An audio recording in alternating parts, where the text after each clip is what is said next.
1000 से अधिक police station है। आप ये बताइए, 12 करोड़ की आबादी है, मतलब ये हुआ कि दिल्ली से 10 गुना ज़्यादा, मुंबई से 10 गुना ज़्यादा, कोलकाता से 10 गुना ज़्यादा, 12 करोड़ की इस आबादी में ये 3 अपराध की घटनाएं हुई। एक जगह एक हत्या हुई, एक जगह एक लूट हुई। तो ठीक है, मैं आपको दावे के साथ कह सकता हूँ कि कोई भी अपराधी हो, वो अपराध करने के बाद बच नहीं सकता। चूहे के बिल से भी उसको खोज करके पुलिस निकाल लेगी। ये मैं विश्वास दिलाना चाहता हूं बिहार की जनता को। और दूसरी बात मैं ये कहना चाहता हूं, और बहुत साफ साफ कहना चाहता हूं, किसी को इसमें कोई शक नहीं होना चाहिए कि मुजफ्फरपुर में जो हुआ और जो पुलिस ने कार्रवाई की, इससे सबको पूरी तरह से साफ हो जाना चाहिए कि गुंडागर्दी को ध्वस्त करना बिल्कुल पहला लक्ष्य है पुलिस का। ये नहीं होगा कि कोई दिन दहाड़े आतंक फैलाएगा, चौक चौराहे पर गोली चलाएगा और इसके बाद मुस्कुराता हुआ निकल जाएगा।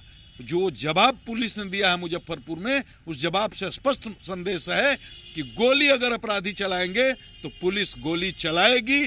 पुलिस चुपचाप मुख दर्शक बन करके बैठी नहीं रहेगी। तो अपने महकमे की पीठ थपथपा रहे हैं नए डीआईजी साहब बिहार के। उनका साफ डीजीपी, माफ कीजिएगा। लेकिन सवाल ये उठता है कि एक अपराधी मारा गया है और उसके बाद फिलहाल इस वक्त हमारे साथ जुड़ चुके हैं बीजेपी नेता संजय टाइगर जी। संजय जी, बहुत बहुत स्वागत है आपका जी बिहार झारखंड में। एक दिन में आधा दर्जन लोग मारे जाते हैं, आधा दर्जन जिलों से खबर आती है वारदात की। अब बताइए आप क्या कहेंगे इस पूरी वारदात की खबर पर? देखिए, बिहार में जो एनडीए की सरकार है, अपराध के मामले में, भ्रष्टाचार के मामले में जीरो टॉलरेंस की नीति पर कायम है। लेकिन हम ये दावा नहीं कर सकते कि इतने बड़े राज्य में कोई कानून का उल्लंघन नहीं कर सकता। लेकिन हम ये दावा जरूर करते हैं कि कानून का उल्लंघन करने वाला बच नहीं पाएगा। अस्पताल में रहेगा तो खोज निकालेंगे। और हमारा ट्रैक रिकॉर्ड रहा है, हमने अपराधियों को जेल की सलाखों के अंदर डाला है। हमने अपराधियों को स्पेशल ट्रायल चला करके उसको सजा दिलवाया है हमने। तो सरकार गंभीर है। सरकार अगर गंभीर है सर, तो ये अपराधियों का हौसला पस्त क्यों नहीं होता है? रोज के रोज ये हत्या कर रहे हैं, बलात्कार कर रहे हैं, किडनैपिंग हो रही है, रंगदारी वसूली की जा रही है। नहीं, देखिए, अपराधियों का हौसला पस्त हुआ है, अपराधी मारे भी जा रहे हैं। और आप जरा तुलनात्मक दृष्टिकोण से अध्ययन कर लीजिए कि एनडीए की सरकार के आने के पहले। सर, फिर आप कंपटीशन की बात करने लगे, क्यों हम तुलना करें? जब आप लोगों से वोट मांगते हैं तो आप ये बताते कि पिछले सरकार का रिकॉर्ड ये रहा है तो हमारे में ये रहेगा। दुनिया में कोई ऐसी शासन व्यवस्था बता दीजिए जो दावा करे कि हमारे यहाँ कोई कानून का उल्लंघन नहीं कर पाएगा।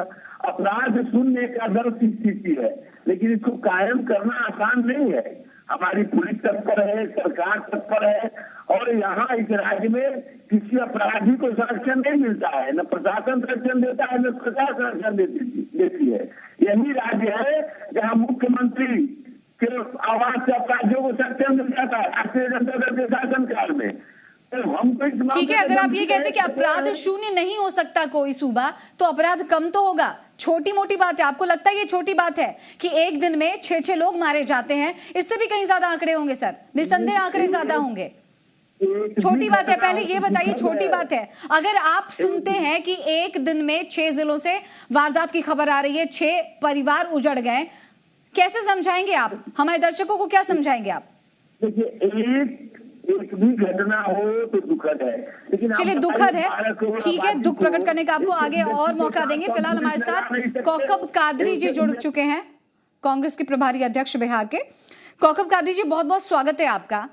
संजय टाइगर जी भी दूसरी लाइन पर है, उनका साफ कहना है 6 जिलों से हत्या की खबर सामने आई है। आप भी सुन रहे हैं, आप भी देख रहे हैं, खून के निशान बिहार के चप्पे चप्पे पर देखने को मिल रहे हैं। इनका कहना है कि अपराध शून्य नहीं हो सकता है बिहार, पिछली सरकारों से तुलना कर रहे हैं, क्या ये जायज है? ये बड़ा दुखद है, लेकिन मैं इतना कहना चाहूंगा कि ये सरकार की नैतिक जिम्मेवारी है लोगों की सुरक्षा और जान माल की सुरक्षा करना। अब जिस तरह से लगातार लॉ एंड ऑर्डर डिटेरिएट किया है और संभल नहीं पा रहा है, कमाल की बात यह है कि ये संभल नहीं पा रहा है और लगातार घटनाएं होती जा रही है, अब तो दिनचर्या हो गया है, मतलब एक रूटीन वर्क जो है, आप उसको लेके इस तरह के अखबार उठाएं और किसी भी जिले में देख लें, रोज ऐसी घटनाएं हो रही हैं। सरकार पता नहीं किस इसमें सोई हुई है। उनको चाहिए था कि अपने पूरे तमाम महकमे की, मैंने पहले भी कहा था कि अगर दिक्कत है तो जो विपक्षी पार्टी है उनको भी विश्वास में ले, और उनको विश्वास में लेकर जो रूटीन वर्क होता, कहीं ना कहीं आप देखिए कि कमी है प्रशासनिक पदाधिकारियों की और महकमे की। ये पूरी जिम्मेवारी राज्य सरकार की है कि लोगों के जान माल से खिलवाड़ हो रहा है लगातार। और मैंने कहा था कि गश्ती देखिए पूरे सूबे बिहार में कहीं नहीं है, जो गश्ती होनी चाहिए थी राजनीति, उसकी गश्ती नहीं है। अब नए डीजीपी आए हैं, उनको रिशफलिंग करना चाहिए पूरे में, निचले स्तर से ऊपर स्तर तक, और लॉ एंड ऑर्डर को ठीक करना चाहिए। ये सचमुच में दुखद है, मैं क्या कहूं, मतलब इस तरह के रोज घटनाएं होते होते आम बात हो गई है सूबे बिहार के लिए। ये हमारे लिए चिंता का विषय है। संजय टाइगर जी, सुन रहे थे आप कौकब कादरी जी को। जब आप सुबह उठ करके अखबार खोलते हैं या टीवी चैनल, न्यूज चैनल को देखते हैं, तो फिर क्या मिलता है आपको? मैंने पहले भी कहा कि एक भी घटना घटे तो दुखद है, लेकिन कोई ऐसा तंत्र विकसित हुआ है क्या दुनिया में जो एक भी घटना घटने से रोक दे? लेकिन हमारा पुलिस तंत्र मुस्तैद है, और आपने देखा कि हाल में मुठभेड़ में कैसे मारे गए अपराधी। तो अपराधी कमजोरी झलकती है आपकी, ऐसी बातों से कमजोरी झलकती है आपकी। सुशील मोदी यही कहते हैं, उप मुख्यमंत्री, कि पितृपक्ष का मेला है, कम से कम अभी तो अपराध ना कीजिए। अपील करते हैं आप, सरेंडर कर दिया आप लोगों ने अपराधियों के सामने। संदर्भ को दूसरे ढंग में प्रस्तुत किया गया। हमारी सरकार अपराधियों के साथ सख्ती से निपट रही है। अपराधी जेल के सलाखों से अच्छा, जो मुजफ्फरपुर की तस्वीर हम सामने देख रहे हैं, एनकाउंटर की तस्वीर सामने देख रहे हैं, एक अपराधी मारा गया सर। संजय टाइगर जी, संजय टाइगर जी, आपने अभी मुजफ्फरपुर में जो एनकाउंटर हुआ है उनकी तस्वीरों के बारे में आपने बयान किया है कि एक अपराधी मारा गया है। बताइए, एक अपराधी मारा गया, उधर 6 भोले भाले मासूम लोग 6 जिलों से मारे गए। आंकड़ा किसका ज्यादा है, अपराधियों के मरने का या फिर मासूमों के? कानून के साथ उनसे कार्रवाई हो रही है, लेकिन संगठित अपराध में कमी आई है। लेकिन 12 करोड़ की आबादी है, हर व्यक्ति के साथ पुलिस लगाना संभव नहीं है। पूरी घटना की पूरी सूचना हो तो पुलिस मुस्तैद है, बाद में मुस्तैद है तो पुलिस हमेशा सतर्क है। हम इस मामले में कोई कोताही नहीं बरतते, और कितना भी वाला अपराधी हो, ठीक है सर, लोकसभा चुनाव सर पर है, सिर्फ रैलियां करने से नहीं होने वाला है, लोगों के बीच में मैसेज जो जाना है वो जा रहा है, कोई बात नहीं। कौकब कादरी जी लगातार सुन रहे हैं, ये संरक्षित अपराध क्या होता है, जरा समझाइए हमें।